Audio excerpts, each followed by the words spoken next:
하나님 말씀을 선포하도록 하겠습니다. 오늘 말씀 제목은 진리의 성경 기록 이렇게 되어 있고요. 우리 성경을 펴서 다니엘서 10장 21절 한 구절, 10장 21절 마지막 구절이죠. 10장의 마지막 구절입니다. 그래서 우리 같이 소리내서 한번 읽고 우리가 다니엘서 10장 1절부터 하나님 말씀이 어떤 것을 우리에게 전해 주는지 한번 살펴보도록 하겠습니다. 자, 일단 10장 21절 같이 소리내서 한번 읽겠습니다. 다 찾으셨죠? 다니엘서 10장 21절입니다. 읽겠습니다. 준비 시작. 그러나 내가 진리의 성경 기록에 적힌 것을 내게 보여주리니 이 일들에서 나와 함께 버티는 자는 너희의 통치자 미가엘 외에 아무도 없느니라. 자, 이 다니엘서는 구약이죠. 이 구약에 지금 하나님께서 뭘 기록해 놓으셨냐면 진리의 성경 기록을 다니엘에게 보여줬다라는 말씀을 기록하고 있습니다. 다시 말해서 성경이 우리에게 보여진 거죠. 다니엘이라는 한 사람에게. 그래서 왜 이 다니엘이 이런 하나님의 성경 기록을 볼 수 있게 된 것은 어떤 이유 때문인지, 그 다음에 우리가 성경 기록이라는 것 자체가 우리가 이 구절 하나만을 우리가 하나님의 말씀으로 확실하게 믿기만 한다면 우리에게 어떤 확신을 가질 수 있냐면 우리가 지금 보고 있는 이 성경책 있죠. 이 성경책의 원본이 어디 있다? 하늘에 있다라는 사실을 우리가 알 수 있다라는 것입니다. 그러니까 우리가 성경 기록들을 보면서 이거는 인간들이 기록해갖고 최초의 원본이 어쨌든 간에 사라져가지고 사람들이 쓰고 하다 보면 오류도 있고 뭐 어쩌고 저쩌고 막 해가지고 우리가 이거 성경에 오류도 있을 수 있어 이렇게 얘기할 수 있는 많은 사람들이 이렇게 세상적인 조건과 인간의 속성들을 생각하면서 하나님의 말씀의 훼손에 대한 확신을 갖고 성경을 보는 경우가 많이 있지만 하나님께서는 어떻게 하고 계신다고요? 하늘에 이미 원본이 명확하게 있고 그걸 다 기억하고 계시고 그 모든 성경 구절들이 역사와 시간의 흐름 속에서 절대로 변하지 않고 오류 없이 보존될 수 있도록 하나님께서 관리하고 계신다. 그래서 이 성경은 하늘에 있는 성경과 대조해가면서 정확하게 우리의 손에 주어지고 있다는 확신을 갖고 우리가 볼 수 있다는 것입니다. 그러니까 오늘날 많은 목회자들조차도 자꾸 성경에 오류가 있을 수 있다라는 사실을 자꾸 가정하고 성경을 바라보게 되면 무슨 문제가 생기느냐? 내 믿음이 흔들릴 수밖에 없어요. 여러분들이 이 기록된 말씀을 가지고 우리가 믿는데 이 기록된 말씀이 틀릴 수도 있다라는 전제는 뭐예요? 내가 믿는 믿음이 오류가 있을 수도 있다. 이거는 첫 번째 이 기록된 말씀에 대한 무호성에 대해서 우리가 확신을 갖지 않으면 우리의 신앙에 오류가 생길 수 있다는 사실을 아시고 그 다음에 이 진리의 성경을 이 다니엘에게 하나님께서 보여줬을 때 다니엘서가 기록되기도 전이죠. 다니엘서가 기록되기 훨씬 전에 하나님께서는 다니엘서를 보여준 게 아니라 성경 기록을 통째로 보여주셨다. 이 얘기를 하고 계시는 것입니다. 그래서 우리가 1절부터 한번 보면서 우리 10장이 주는 의미를 한번 살펴보도록 하겠습니다. 우리가 다니엘서를 쭉 1장부터 지금 강해 설교 형식으로 제가 지금 살펴보고 있는데 우리가 지금 9장의 내용은 건너뛰었습니다. 그래서 우리가 이제 구조상 10장을 먼저 살펴보고 다시 9장으로 가서 보게 되면 더 의미가 확실해질 수 있다라는 생각으로 10장을 먼저 다뤄보게 되는 것입니다. 자, 1절부터 제가 읽겠습니다. 페르시아 왕 고레스의 3년에 한 일이 벨드사살이라는 이름을 가진 다니엘에게 계시되었는데 이렇게 얘기하고 있죠. 자, 페르시아 왕 이렇게 얘기하고 있습니다. 우리가 다니엘서에 들어오게 되면 우리가 처음부터 우리가 어떤 이야기를 우리가 계속 반복해서 보고 있냐면 네 개의 큰 제국을 우리에게 지금 성경에서 보여주고 있습니다. 이게 첫 번째가 뭐예요? 느부갓네살을 기준으로 한 바빌론 제국, 그죠? 그래서 이 바빌론 제국이 멸망한 다음에 들어선 왕국이 뭐냐면 메데 페르시아라는 왕국이 들어서게 되죠. 그리고 메데 페르시아 다음엔 그리스, 그 다음에 로마 제국이 이렇게 됩니다. 그래서 느부갓네살부터 세상 왕국에 대해서 하나님이 선포하고 계시고 우리 이 세상 왕국을 다니엘서에서 계속 반복해서 얘기하고 있다. 그 중에 지금 우리는 페르시아 왕이라는 고레스 왕의 3년째 통치에 관한 기록이 다니엘서 10장 1절에 지금 기록되고 있다는 사실들을 지금 보고 있는 것입니다. 그죠? 그래서 다니엘에 계시되었는데 그 일이 참되나 정해진 때는 길더라. 지금 이 다니엘서 이제 9장서부터 이제 내용이 사실은 전개되어 오는데 이 다니엘에게 보여진 내용이 있는데 이것이 어떤 내용이냐면 아직 언제라고 확정되진 않았다는 거예요. 그렇지만 그 일이 일어나려면 아주 오랜 시간이 있어야지만 되는 일이다. 이런 얘기하고 있는 것이죠. 그가 그 일을 깨닫고 그래서 이 다니엘이 이 일이 무엇인가를 이해하게 되었다는 거예요. 이해하게 되었다는 거예요. 그리고 그 환상에 대해서도 깨달음을 얻으니라. 그래서 다니엘은 지금 이 누군가가 보여준 이 내용들, 계시들을 보고선 이제 드디어 명확하게 깨닫게 되는 순간이 오게 된 것입니다. 그래서 지금 이 고레스 왕 3년에 이 일이 시작되고 있는 걸 10장 1절부터 기록하고 있는 것이다. 이 일의 배경을 이해하기 위해서 에스라 1장 1절을 한번 가보겠습니다. 제가 읽겠습니다. 이제 페르시아 왕 고레스의 제1년에 주께서 이렇게 얘기하고 있죠. 에스라 1장 1절은 고레스 왕, 아까 10장에서도 고레스 왕을 얘기하고 있고 에스라에서도 고레스 왕을 얘기하고 있는데 그건 3년째 통치고 지금 에스라 1장 1절은 첫 번째, 그죠? 첫 해, 통치하는 첫 해에 해당되는 이야기를 하고 있습니다. 그래서 고레스 왕이 즉위해서 첫 번째 통치하는 그 해에 어떤 일이 있었냐면 주께서 예레미야의 입으로 하신 주의 말씀을 이루려고 그러니까 하나님께서는 언제 무엇을 하겠다 이렇게 말씀하시면 반드시 그때가 되면 늦추지 않으시고 그대로 성취하시는 분이십니다.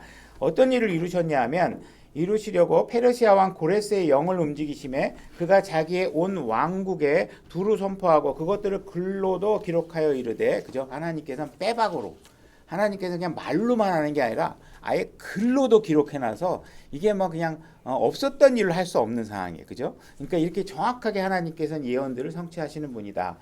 페르시아 왕 고레스가 이같이 말하노라. 어떤 말을 하셨냐면 주 하늘의 하나님께서 땅의 모든 왕국을 내게 주시고 그래서 페르시아 왕 고레스의 마음을 하나님께서 움직이셔서 고레스가 그 이 세상 왕국을 통치하게 되었을 때 그죠?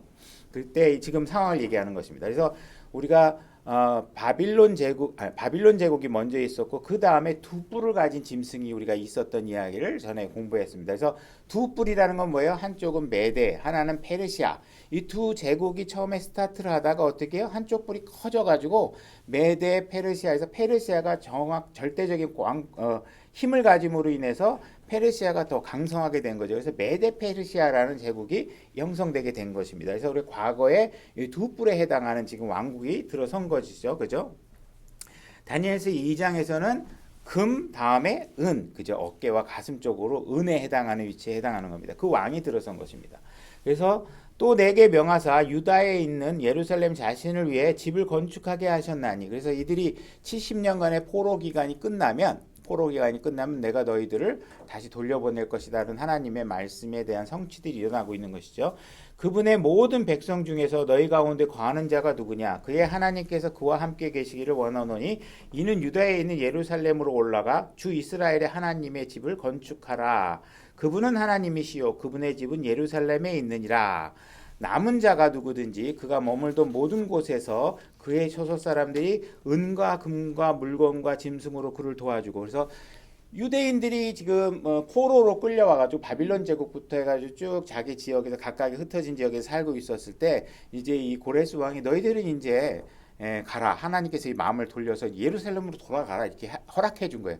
명령한 거예요. 그러면서 뭐라 그랬냐면 그 지역에 있는 사람들이 좀 이 유대인들이 예루살렘으로 돌아갈 때 그들이 빈털터리로 가지 않도록 재물로 도와줘라. 그래서 금과 은과 짐승과 이런 것들을 해서 재정적으로 도와줘서 자기 나라로 갈 수 있게 해줘라. 이것까지 다 한 것이죠.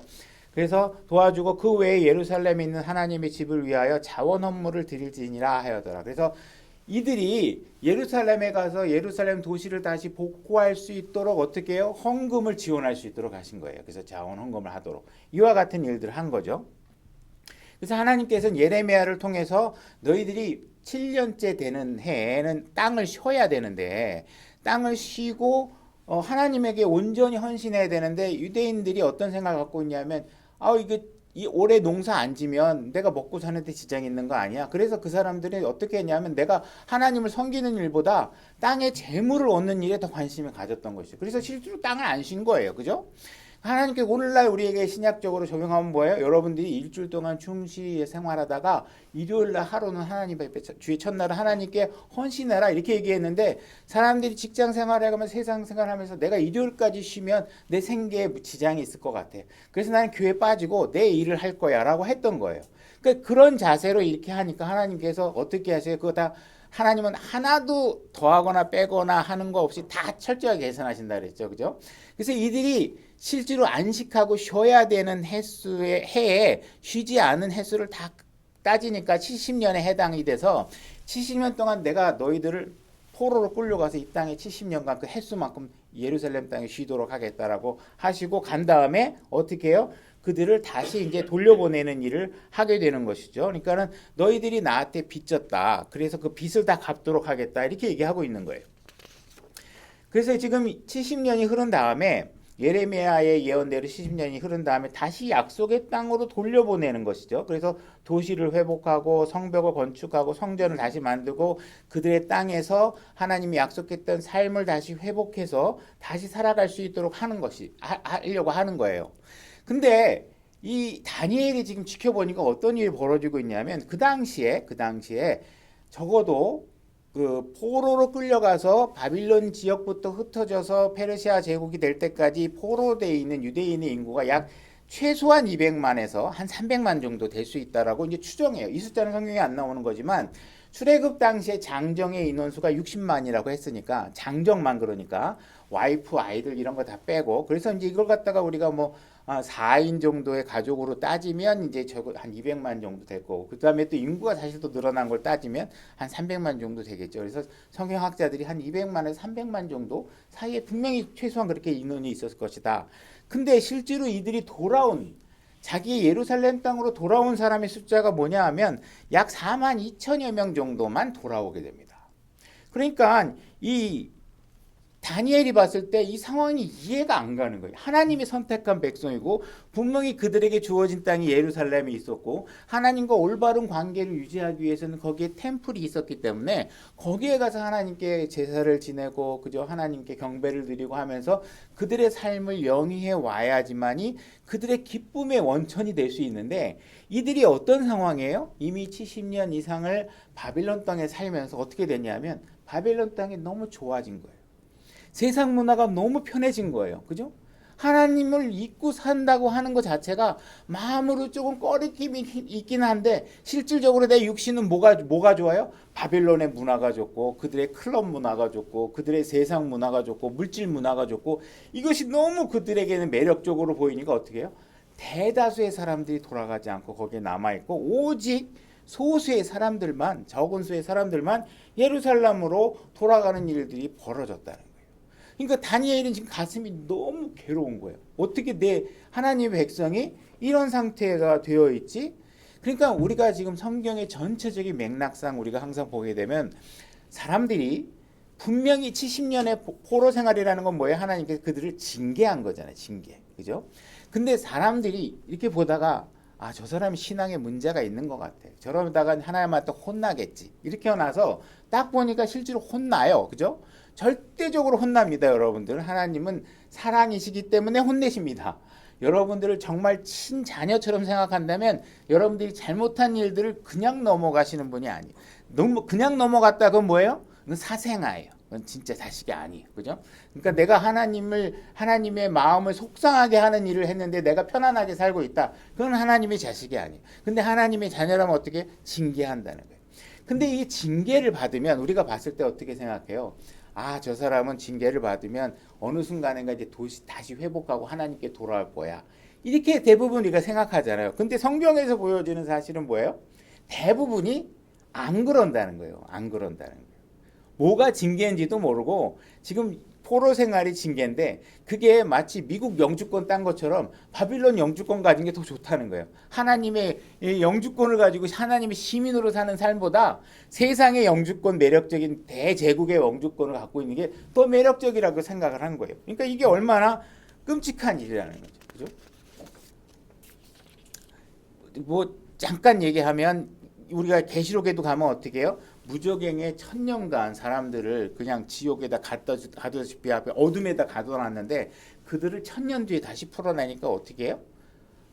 하나님 없는 세상이 이렇게 암흑 같아. 그리고 회개하는 게 아니라 어떻게 해요? 다시 나오자마자 하나님과 대적하는 일들이 벌어지죠. 그러니까 우리는 뭔가 징계가 외부로부터 나에게 주어지면 내가 마치 금방 회개할 것 같지만 안 된다는 거예요. 그렇죠? 우리가 좀 이따 살펴보겠지만 정확하게 문구를 통해서 살펴보겠지만 어떻게 해야 우리 삶이 변할 수 있느냐? 이건 전적으로 여러분이 마음이 스스로 결단을 내리고 내 내적 동기를 방향을 스스로 바꾸지 않으면 바깥에 어떠한 위협과 고난이 주어진다고 해도 안 바뀌는 게 사람이라는 거예요.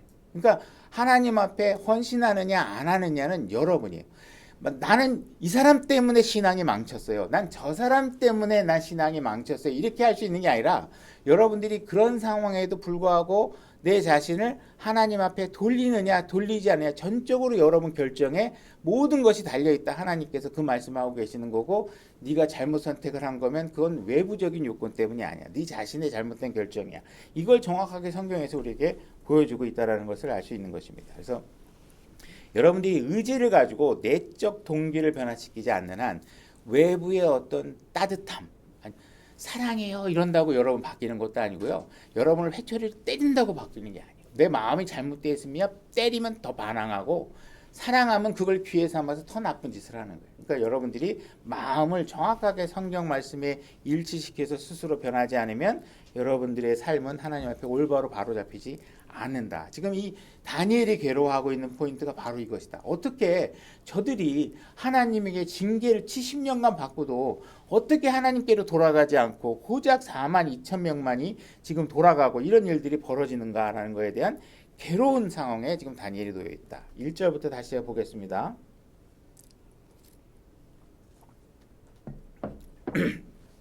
페르시아 왕 고레스의 제3년의 한 일이 벨드사살이라는 이름을 가진 다니엘에게 계시되었는데 그 일이 참되나 정해진 때는 길더라. 그가 그 일을 깨닫고 환상에 대해서도 깨달음을 얻었느니라. 깨닫게 되었다. 2절. 근데 어떻게 이걸 깨닫게 됐느냐? 그 과정이 2절에 설명이 되어 있습니다. 그때 나 다니엘이 꼬박 세 일해 동안 애곡하며 이렇게 되어 있습니다. 그가 깨닫게 된 이유는 뭐냐면 이게 깨달아지지 않아서 그 다니엘이 취한 행동이 있어요. 그게 뭐냐 하면 내가 이거 이해 못하면 난 진짜 죽어버릴 거야. 이거 이해 못하면 내 삶에 아무런 의미도 없어. 하면서 지금 어떻게 하는 거예요? 세 일해 동안 3주 동안 7일간 3번에 해당하는 기간에 해당하는 동안 그냥 이걸 애통하는 마음을 가지고 내가 이거 하나님 제발 알려주십시오. 제발 나는 이거 아니면 도대체 난 다음 걸 어떤 걸 취한다 한들 나에게 아무 의미가 없습니다. 주님께서 보여준 이 말씀이 어떤 뜻인지 정말 가르쳐 주십시오 하고 거기에 매달린 거예요. 그러니까 여러분들이 하나님의 말씀을 읽다가 이해되지 않는 것들을 이해하고 싶어서 다니엘처럼 이렇게 애통해 본 적이 있는지 한번 되돌아보시라는 거예요. 다니엘이 왜 이러고 있는가? 그죠? 다니엘은 이 결과 마지막에 어떤 걸 보게 돼요? 성경 기록을 볼 수 있게 됐다라는 거예요. 그죠? 여러분들이 간절히 하나님의 말, 여러분들이 성경 기록 프린트된 성경책은 가죽으로 된 좋은 책이 여러분들 손에 있어요. 근데 정말 이 구절을 여러분들이 알고 싶어서 정말 내가 이해하지 못하는 구절을 알고 싶어서 식음을 전폐하고 하나님 앞에 매달려 보신 적이 있는지 한번 되돌아보라는 거죠. 왜? 다니엘이 지금 그러고 있고 그러한 다니엘을 하나님께서 위대하게 평가하고 있다는 사실을 이해하셔야 된다는 거예요. 3절 새 이래를 채울 때까지 좋은 빵을 먹지 아니하고 고기와 포도즙을 입에 대지 아니하며 몸에 전혀 기름을 바르지 아니하였더라. 그러니까 자기 외모를 꾸미거나 자기의 어떤 근육을 머슬을 이렇게 좋게 만들어서 남한테 멋있는 모습을 보이거나 이런 거에 지금 관심 둘 때가 아니라는 거예요. 지금 자기는 하나님의 말씀을 이해하는 게 최상의 목적이라고 해서 먹는 것도 끊어버리고 모든 것들을 지금 멈춘 상태에서 하나님 말씀에 매달리는 것이죠. 그래서 지금 그 다니엘이 이렇게 하고 있는 이유는 뭐라고요? 지금 이스라엘 백성이 취하고 있는 행동이 너무나도 이해할 수가 없기 때문에 그런 일들이 지금 벌어지고 있는 것이에요. 지금 너무 고통스러워하는 거예요. 도대체 이 세상에 이런 어떤 이렇게 하나님의 뜻을 이렇게 너무 명확하게 보이는 이 뜻을 이해를 못하고 어떻게 저렇게 세상 가운데 머물러 있는 것을 선택할 수 있을까? 이 사실에 너무 괴로운 거죠. 그러니까 여러분들도 만약에 이 교회에 와서 제가 설교할 때 세상에 어떤 목사가 되게 문제 있는 목사가 있어요. 그러면 아멘. 우리 목사님 정말 분별력이 뛰어나. 여기 세상을 보니까 이런 문제가 있어요. 그럼 맞아. 세상에 이런 문제가 있어. 막 아멘 해요. 근데 제가 여러분들에게 여러분은 이런 문제가 있기 때문에 하나님의 말씀대로 이렇게 여러분들이 변화되는 삶을 사셔야 됩니다. 이렇게 얘기하면 어떻게 해요, 여러분들이? 이 설교 뭐 이렇게 지루해, 그죠? 뭐 이런 설교가 다 있어. 하면서 여러분들이 안 듣는 거예요. 그죠? 남 얘기할 때는 다 신나. 근데 여러분 얘기를 할 때는 다 오히려 뭐 어떻게 해요? 나를 지적하는 목사를 비난하거나 교회를 비난하거나 그죠? 내 입맛에 맞는 설교해 주는 사람한테 찾아간단 말이에요. 그죠? 그러니까 지금 다니엘 입장에서는 지금 뭐예요? 이 문제를 정말 자기의 문제처럼 생각하고 이 말씀을 진지하게 대하고 있다라는 거예요. 그러니까 여러분들도 하나님의 말씀을 정말 진지하게 대하고 있는가? 아니면 여러분들이 그냥 여기 와가지고 명강의 들으러 그냥 배꼽 잡고 웃다 가고 그냥 이 머릿속에 이해가 잘 되는 그죠? 어떻게 하면 자식을 훌륭한 대학생을 만드는가 뭐 이런 거에 관심이 있어갖고 오고 내 죄를 떨어내고 나를 거룩하게 만드는 설교를 하면 그 설교는 지루하고 그죠? 언제 이런 설교 끝날까 그러고 바라보고 있는 건 아닌가? 여러분들이 되돌아볼 필요가 있다는 거죠. 4절 첫째 달 24일에 내가 큰 강 곧 헷데겔 곁에 있었는데 그때 내가 눈을 바라보니 보라 어떤 사람이 아마포 옷을 입고 그의 허리에는 우바스의 정금띠가 둘렀도다. 또 그의 몸은 녹주석 같고 그의 얼굴은 번개 모양 같으며 그의 눈은 등불 같고 그의 팔과 발의 색깔은 연마한 놋 같고 그의 말소리는 한 무리의 소리 같더라. 나 다니엘이 홀로 그 환상을 보았다니 이 내용들은 이 환상에 관한 내용들은 우리가 오늘은 다루지 않을 거예요. 저도 아직 정확하게 소화도 안 되고 어쨌든 이것을 예수 그리스도로 보는 것에는 나름대로 조금의 한쪽에 무리가 있기 때문에 이건 이제 뒤로 남겨두고 우리가 7절 넘어가서 이제 그런 상황이 있었다. 7절을 보고 나 다니엘이 홀로 환상을 보았는데 그죠? 나와 함께한 사람들은 그 환상을 보지 못하였고 그죠? 여기에 지금 이렇게 우리가 6, 7명 이렇게 같이 있었는데 환상이 보여졌는데 나는 그 환상을 보고 깨달았는데 나머지 5사람은 그죠? 나머지 5사람은 어떻게 되는 거예요? 그걸 환상을 보지 못하고 있다라는 거예요. 같은 공간에서 같은 내용을 보고 있는데 나만 그걸 이해하고 있다는 거예요. 큰 지진이 그들에게 임함으로 그들이 피하여 숨었더라 이렇게 얘기하고 있습니다. 하나님께서 무언가 경고의 메시지를 우리에게 주고 있는데 그 말씀을 받아들이고 아 이게 내 문제구나 내 죄를 지적하고 있구나 라고 받아들이고 그거를 나의 변화의 모멘텀으로 삼으려고 그 말씀을 받아들이는 게 아니라 어떻게 해요? 뭔가 큰 지진이 임하는 상황이 벌어지면 어떻게 한다는 거예요? 도망가고 본다는 거예요. 도망가고 본다는 거예요. 그죠? 그러니까 지금 여기서 보게 되면 그들이 환상을 보지 못하였고가 어떻게 되어 있냐면 so not, so 보다라는 것과 not 이렇게 되어 있어요. 거기에 어디에 can이라든지 이렇게 뭐뭐 능력에 관한 동사가 조동사가 붙어 있지 않습니다. 그러니까 이 사람은 다니엘은 볼 수 있는 능력이 있었는데 나머지 5사람은 볼 수 있는 능력이 없었다 이 얘기를 하는 게 아니라 다니엘은 봤고 나머지는 보지 않았다는 거예요. 그냥 회피해 버렸다는 거예요. 그죠? 그러니까 귀가 있어서 못 들은 게 아니라 자기가 안 들은 거예요. 안 들은 상황이에요. 거기 환상이 주어지고 있는데 그러니까는 지금 이 여러 사람 6명이 있는 사람 중에 이 뜻이 무엇인지 알고 싶어서 매달린 사람은 오직 한 사람밖에 없었다는 거예요. 다니엘 한 사람밖에 없었다는 거예요. 그러니까 오늘 여기 설교할 때 동일하게 설교가 되는데 여기 중에서 진짜 하나님의 말씀이 무엇이구나 하고 깨달는 사람은 한 사람밖에 없고 나머지 사람들은 다 뭐예요? 안 보이는 거 뭔 얘기를 하는지 안 듣는 거예요. 그죠? 이런 상황이 벌어지는 거예요. 그러니까는 여러분들이 구원받기 전에 절망에 놓여 있었잖아요. 왜 여러분들이 구원받기 전에 어디로 향하고 있었냐? 지옥으로 향하고 있었어요. 영원히 살 수 없어. 영원히 존재하지만 어디에 존재해요? 어둠 속에 예수님이 없는 곳에 그죠? 깜깜한 곳에 빛이 전혀 없는 곳에 여러분들이 나머지 영혼을 불지옥 속에서 살아야 되는 상황에 놓여 있었는데 그중에 여러분들은 그래도 하나님이 보내는 메시지와 경고의 메시지를 듣고 자각하고 아 내가 이렇게 살아서는 안 되는구나. 내가 이렇게 정말 육신적 쾌락에 놓여가지고 매일 술 마시고 담배 피고 매일 주말에 가서 뭐 세상을 즐기고 이렇게 살다간 이건 아닌 것 같다. 그죠? 여러분들이 그런 상황을 이해하려면 어떻게 해요? 내 자식이 과연 나처럼 살면 그게 바르게 사는 것인가? 한번 되돌아보면 그거 아닐 거란 말이에요. 그죠? 내 자식이 나처럼 가서 막 술집에 가서 마시고 옆에 여자 끼고 술 마시고 뭐 접대한다고 술 마시고 막 이렇게 살았을 때 과연 여러분들의 자녀가 그렇게 살길 바라겠니? 아버지의 마음도 마찬가지죠. 그런 상황에 있다가 사람들은 인생은 그런 거야. 젊었을 때 놀아야지 이렇게 하다가 그 중에 아주 소수만이 그 경고를 받아들이고 그 삶으로부터 자기 자신을 벗어나기 위해서 이곳에 여러분들이 앉아 있게 됐다라는 것이죠. 그죠? 그 사실은 너무나도 감사한 일이고 정말 대단히 좋은 일이라는 것이죠. 그러나 교회에 온 사람들조차도, 교회 다니는 사람들조차도 교회 안에서 말씀이 선포될 때 자기가 듣고 싶은 것만 듣고 자기가 듣기 싫은 건 안 듣고 하나님의 말씀을 창세기 1장 1절부터 마지막 계시록 마지막 절까지를 다 하나님의 말씀을 받아들이는 게 아니라 그중에 내가 원하는 것들만 취해서 듣는다든지 나를 불쾌하게 하는 말씀은 거부한다든지 이렇게 하게 되면 어떻게 돼요? 다니엘과 같이 이런 하나님의 말씀을 통찰해 볼 수 있는 기회가 주어지지 않을 수 있다는 사실을 여러분 명심하셔야 된다는 거예요. 8절 그러므로 내가 홀로 남아서 이 큰 환상을 볼 때 내 안에 기력이 남지 아니하였으니 이 환상을 볼 때 다니엘의 상태가 어떤 상태였는지를 말해주고 있죠. 다니엘은 뭐예요? 기력이 전혀 없었어요. 그 다음에 뭐예요? 내 아름다움이 내 속에서 변하여 썩은 것이 되었고 아무 기력도 내게 남지 아니하였으니 지금 다니엘 상태가 어떠냐? 힘이 하나도 존재하지 않은 상태가 된 거예요. 그리고 뭐예요? 내 아름다움은 하나도 존재하지 않아요.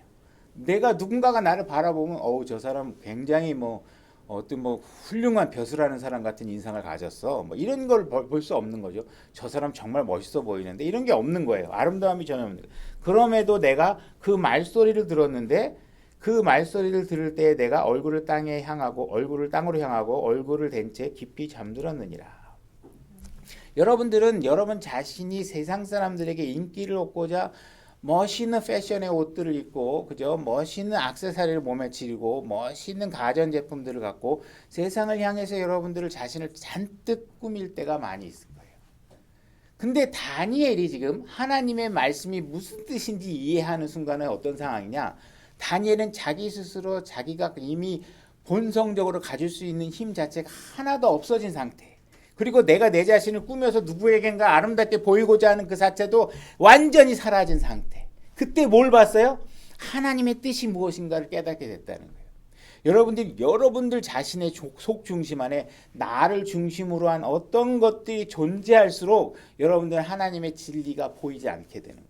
하나님의 진리가 여러분들에게 보이려면 어떻게 돼야 돼요? 나는 정말 무능한 상태가 돼요. 내 힘으로는 아무것도 할 수 없는 상태가 되어야 하나님께서 그분의 뜻을 나에게 보여줄 때 그것이 들리게 된다는 거예요. 그죠? 이 사실을 여러분들이 아셔야 된다는 것이죠. 그러니까 여러분들이 하나님의 진리의 말씀을 알게 되면 여러분들이 겪게 되는 문제가 있는데 뭐냐 하면 하나님의 말씀을 아는 순간 그걸 진리로 인정하는 순간 여러분들은 어떻게 되느냐? 세상의 것들 가운데 여러분들이 포기하고 싶지 않은 것들을 포기해야 되는 순간이 온다라는 거예요. 여러분들은 아는 사람의 칭찬을 포기하셔야 돼요. 그죠? 여러분들이 오히려 어떠면은 더 많은 큰 돈을 벌 수 있는 기회들을 포기해야 될 때도 있을 수 있는 것이죠. 그죠? 여러분들이 여태까지 재밌어 했었던 사교 모임으로부터 모든 것들을 끊어내야 되는 순간이 올 수도 있다라는 것이죠. 그래서 그런 모임으로부터 여러분들이 뭔가 끊어져 나갈 때 여러분들이 진짜 하나님의 말씀이 무슨 뜻인가를 이해하는 순간이 올 수 있다라는 것이죠. 그러니까 여러분들이 어떤 구절을 아멘이라고 받아들이는 순간에 여러분의 두려움이 와. 내가 이걸 진리라고 선포하면 사람들이 날 비난할 것 같아. 저런 바보 같은 사람이 다 있나. 어떻게 하나님 믿고 구원을 받고 그런 얘기를 할까? 이런 얘기를 들을 수 있겠죠. 어느 진리의 대목에 가서는. 그러니까 이런 것들을 마주할 때 여러분들이 과감하게 하나님의 말씀의 진리를 붙들고 나의 육신이 사람들로부터 어떤 평가를 받을 것지에 대한 모든 것들을 포기할 때 여러분들이 진리를 볼 수 있게 되는 상황이 된다는 것입니다. 여러분들이 생각해 보면 여러분들이 아무리 예쁘게 여러분들을 꾸미고 하셔도 그죠? 여러분들은 결국은 늙어서 어떻게 돼요? 주름이 지고 검버섯이 생기고 그죠? 여러분들이 돈이 있어서 의료의 기술을 빌어서 검버섯을 제거한다 해도 언젠간 그걸 무작정 다 할 수 있는 건 아니죠. 여러분들의 아름다움은 다 사라지게 돼요. 여러분들이 아무리 많은 돈을 갖고 있었다 그래도 어떻게 돼요? 다 여기다 놓고 가셔야 되고 버려야 되는 순간이 온다라는 것이죠. 그죠? 여러분들이 평생 벌어놓은 돈을 유학원이나 병원비로 다 쓰고 가게 되는 순간이 온다라는 것이죠. 여러분들이 영원히 붙잡을 수 없는 것들을 붙잡기 위해서 정말 영원한 축복이 나에게 주어지는 그 진리의 말씀을 버린다? 그건 얼마나 어리석은 일인지를 우리가 알아야 돼요. 근데 다니엘은 지금 뭘 알고 있어요? 내가 이 세상에서 누군가에게 아름답게 보이고 내 생각과 논리와 철학이 너무 멋있어 보여서 다른 사람에게 가르쳐주고 싶은 생각이 있더라도 그런 것들을 다 버리고 그분의 말씀 하나를 한 조각이라도 내가 명확하게 이해하는 게 훨씬 더 이익이라는 사실을 알고 어떻게 하고 있는 거예요? 식음을 전폐하고 그 뜻을 이해하려고 지금 노력하고 있다는 사실이에요. 이걸 여러분들이 명심하셔야 된다는 거예요. 10절 보라 한 손이 나를 어루만지며 그죠? 다니엘은 지금 힘이 완전히 없어진 상태입니다. 그리고 자기의 아름다움도 다 포기한 상태예요. 그때 하나님께서 어떻게 하고 있어요? 지금 그를 딱 터치하면서 어떻게 해요? 무릎과 손바닥을 의지하여 나를 세우고 우리는 이제 드디어 누구예요? 하나님의 손길을 의지해서 일어나기 시작하게 됩니다. 그가 내게 이르되 오 크게 사랑받는 사람 다니엘아 이렇게 얘기하고 있습니다. 하나님께서 이렇게 사람을 향해서 내가 너를 사랑하는 존재다라고 얘기할 수 있는 대상이 그렇게 많지 않습니다. 근데 지금 다니엘을 향해서 내가 너를 사랑하는 사람이다라고 얘기하고 있는 것이죠. 내가 네게 이르기를 말들을 깨닫고 똑바로 일어서라. 이죠.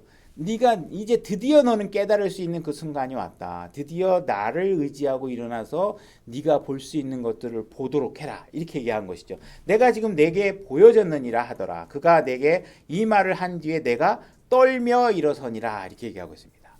지금 다니엘은 하나님께서 지금 누군가를 보내서 하나님의 뜻을 보여주고자 하는 그 순간에 어떻게 했냐면 떨기 시작한 겁니다. 떨기 시작한 거예요. 여러분 하나님의 말씀 앞에서 떨어보신 적이 있습니까? 이 말씀이 정말 두려움으로 나에게 다가오신 적이 있습니까? 그냥 필기시험 보려고 나 오늘 이거 알았는데 내가 어저께 깨달은 거 가르쳐줄게. 너 이 말씀이 뭔지 알아?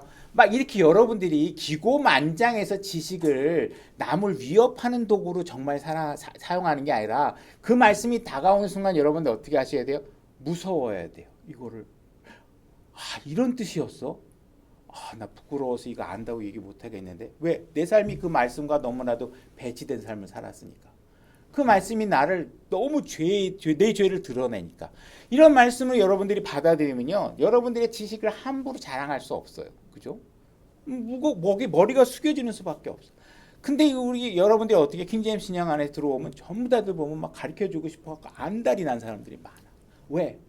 책임은 없고 지식만 있으니까. 그죠? 책임이 있는 사람은 지식을 함부로 얘기하지 못해요. 왜? 그게 얼마나 무서운 말인지 아니까. 그죠? 여러분들이 이걸 아셔야 돼요. 지금 다니엘 같은 경우에는 지금 이 당시에 이 다니엘서 10장에 놓여 있을 때 약 90세 정도가 됩니다. 이 사람은 바빌론 제국부터 시작해서 느부갓네살 왕을 섬기기도 했고 그 다음에 고레스 왕까지 지금 이르러 가지고 지금 대제국의 왕을 여러 번 겪고 있는 상황입니다. 근데 그는 그런 완벽한 권력의 구조의 제 두 번째 위치를 차지할 정도로 위대한 위치에 있었지만 세상의 권력이 그의 머리나 그의 마음을 지배하지 않도록 통제하고 있는 거예요. 그는 세상의 권력을 보는 게 아니라 뭘 보고 있어요? 하나님을 바라보고 있는 거예요. 하나님 말씀만이 자기의 모든 것이 된다고 지금 바라보고 있는 것이에요. 여러분들도 그럴 수 있냐라는 거예요. 정말.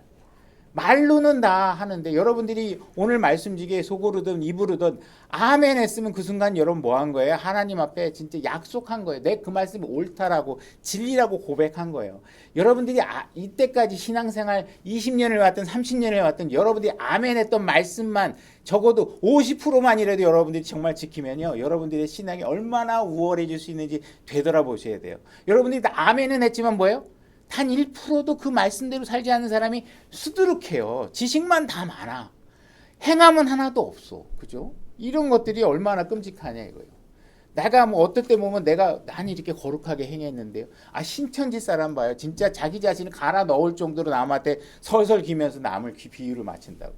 그런 거 말고 진짜 하나님 앞에 그 말씀으로 겸손해질 수 있냐라는 사실을 아셔야 돼요. 11절 그가 내게 이르되 오 크게 사랑받는 사람 다니엘아 내가 내게 이르기를 말씀들을 깨닫고 떨며 일어섰느니라 이렇게 얘기하고 있죠. 지금 하나님께서는 성경 기록을 다니엘에게 보여주려고 하는 이 순간에 죄를 지적하려고 하는 그 말씀 앞에 떠는 거예요.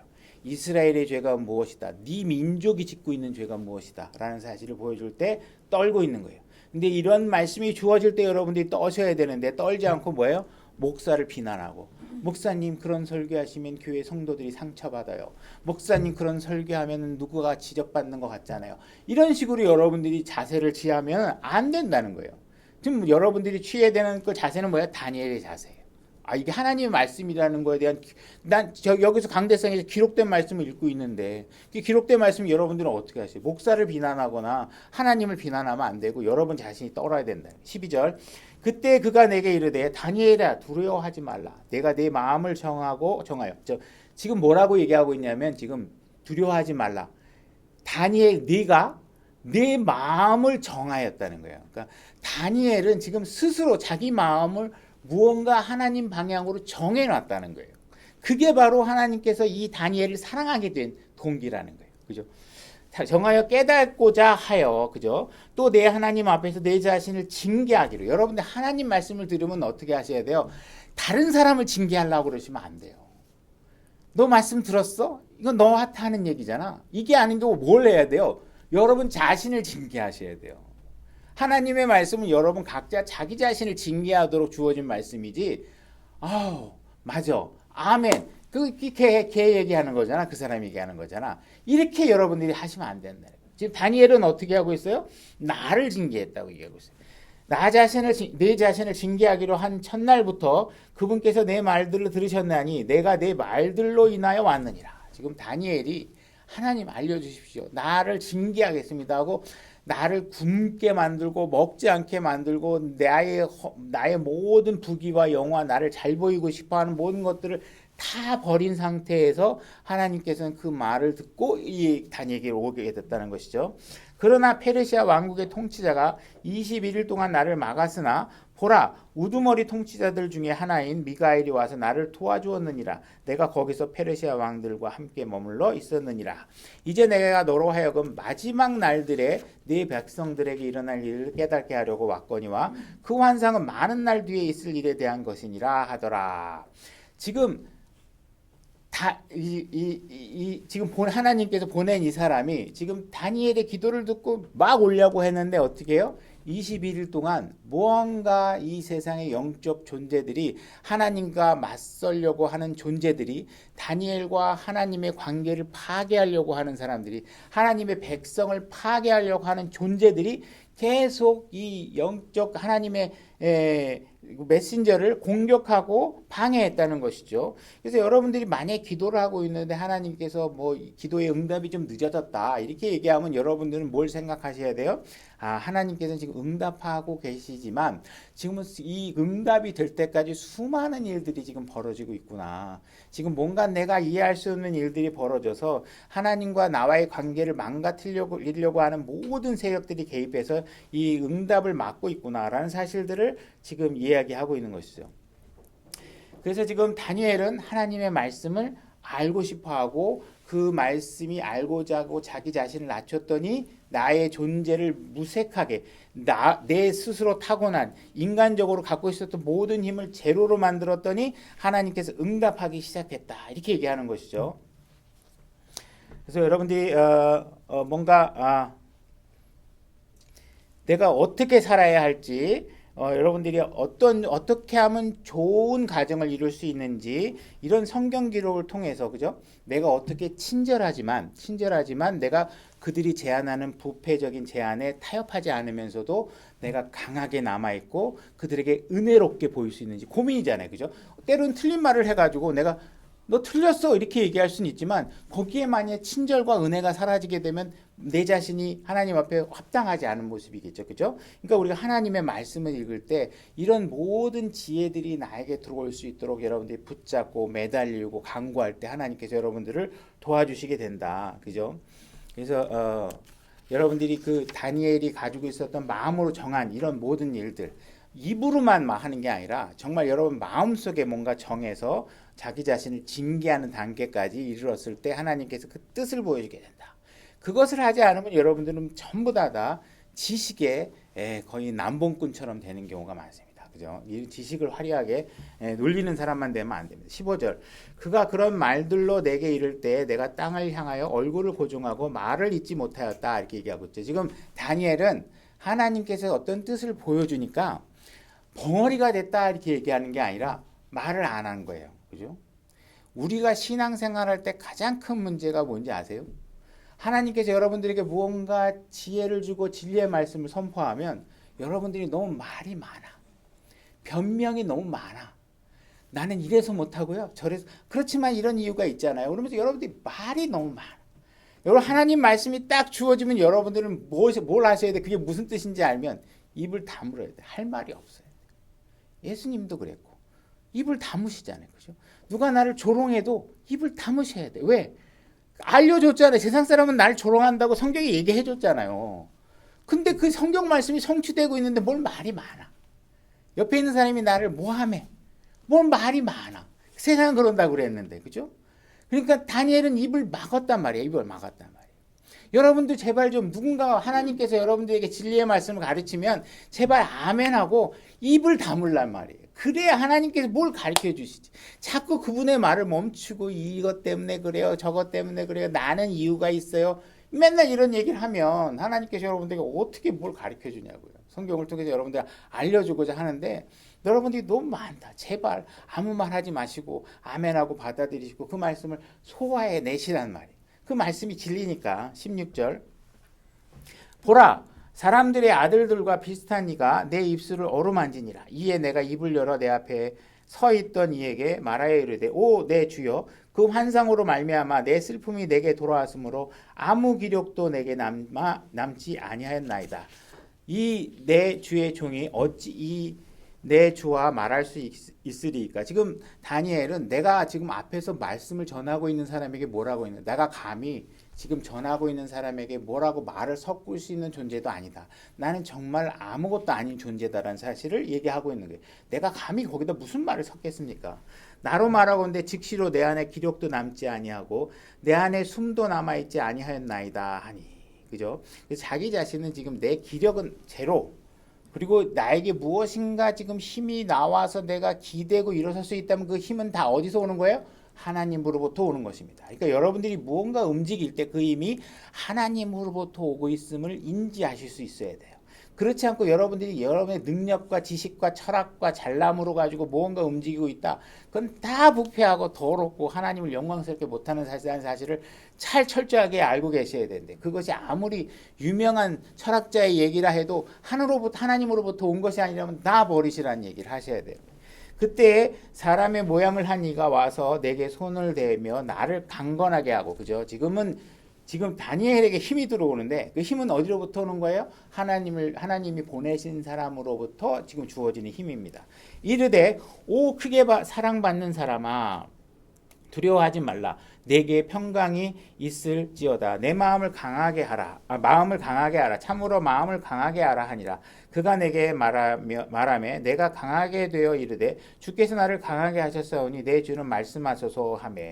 그래서 지금 자신의 모든 똑똑함과 지혜로움을 다 버리고 주님 앞에 있을 때, 주님 앞에 엎드릴 때, 자신을 낮출 때 그분께서 나에게 힘을 주시는 분이다. 그러니까 나의 힘이 하나님으로부터 온 것이라는 것을 깨닫는 사람은 절대로 자기에게 이루어진 일을 자기의 영광으로 가로채지 않을 것이라는 것입니다. 내가 얼마나 많은 혼들을 구해왔는지, 내가 얼마나 교회에 큰 기여를 했는지, 내가 얼마나 유창한 설교를 했는지, 이 모든 것들이 나로부터 온 것이 아니라 하나님으로부터 온 것이라면 그 모든 것들이 그분의 영광으로 돌리게끔 할 수 있는 자세가 될 수 있다는 것이죠. 근데 나를 비우지 않고 내가 그때 말이에요 성경 공부 열심히 해갖고 됐어요. 뭐 내가 얼마나 능력이 나 같은 설교를 어디 가서는 못 들어볼까 하면서 나를 자꾸 높이는 일들을 하고 있다는 사실은 뭐예요? 이 내가 하고 있는 능력을 하나님으로부터 주신 것으로 하는 게 아니라 뭐예요? 내 것으로 하고 있는 것이다. 그거는 올바른 일이 아니다라는 사실을 얘기하고 있는 것이죠. 세상에 구원받지 않은 사람도 자기 아내를 사랑할 수 있습니다. 그죠? 구원받지 않은 아내도 남편을 사랑할 수 있고 당연히 우리가 구원받지 않았다고 해서 뭐 남을 맨날 미워만 하고 사는 게 아니죠. 근데 우리 고린도전서 13장 8절로 가보겠습니다. 제가 읽겠습니다. 사랑은 결코 없어지지 아니하되 대언은 있다 해도 없어질 것이요 타 언어들도 있다 해도 그칠 것이며 지식도 있다 해도 사라지리라. 4절로 가보겠습니다. 사랑은 오래 참고 나머지 것들은 뭐 이런 것들이 없어진다고 해도 사랑은 오래 참고 친절하며 사랑은 시기하지 아니하며 사랑은 자기를 자랑하지 아니하며 우쭐대지 아니하며 이렇게 얘기하고 있습니다. 여러분들이 만약에 성령님으로부터 받은 사랑이 있다면 그 사랑은 어떤 사랑이에요? 세상의 사랑은 어떻게 해요? 아내가 나한테 이쁜 짓 하면 사랑하고 남편이 나한테 마음에 드는 짓 하면 사랑하고 그죠? 세상의 사랑은요, 상대방이 아무리 잘해도 내가 믿게 보기 시작하면 사랑할 수 없습니다. 그죠? 아무리 나한테 못된 짓을 했어도 내가 이 사람을 이용해야 될 가치가 있다고 생각하면 막 사랑하게 되고 그런 것이죠. 근데 성령님으로부터 오는 사랑은 뭐예요? 상대방이 나를 내가 원하는 대로 날 대접해주지 않는다 그래도 그 사랑이 결코 식지 않는 거. 이게 바로 성령님으로부터 오는 사랑이라는 것이에요. 그러니까 나는 이 교회에 어떤 사람이 어떤 내가 원하지 않은 행동을 해서 나는 그 사람을 절대로 다시는 사랑할 수 없어. 나는 그 사람을 정말 용서가 안 돼. 이렇게 얘기하고 있다면 그 사람이 하고 있는 이 행위는 뭐예요? 하나님으로부터 온 사랑의 행위가 아니죠. 그죠? 그거는 인간적인 사랑을 하고 있는 것이라는 거예요. 하나님으로부터 온 사랑은 어떤 거예요? 교회 안에 있는 누군가가 나를 비난해도 그를 계속 사랑할 수 있는 거. 그게 바로 하나님으로부터 온 것이죠. 예수님께서 사람들이 나를 창으로 찌르고 나를 침뱉고 그죠? 조롱하고 이랬는데도 예수님은 어떠셨어요? 저들의 죄를 용서해 달라고 그러고 그들이 정말 몰라서 저러고 있다고 얘기하고 있고 예수님은 자기를 비난하는 존재까지도 사랑하셨다. 그게 바로 성령님으로부터 온 사랑을 내가 받았을 때 할 수 있는 일이라는 것이죠. 그래서 여러분 안에 성령의 열매가 있다면 어떠한 비난적인 상황에서도 어떠한 우울한 상황에서도 여러분들은 그 사랑을 계속해 나갈 수 있다는 사실을 아셔야 돼요.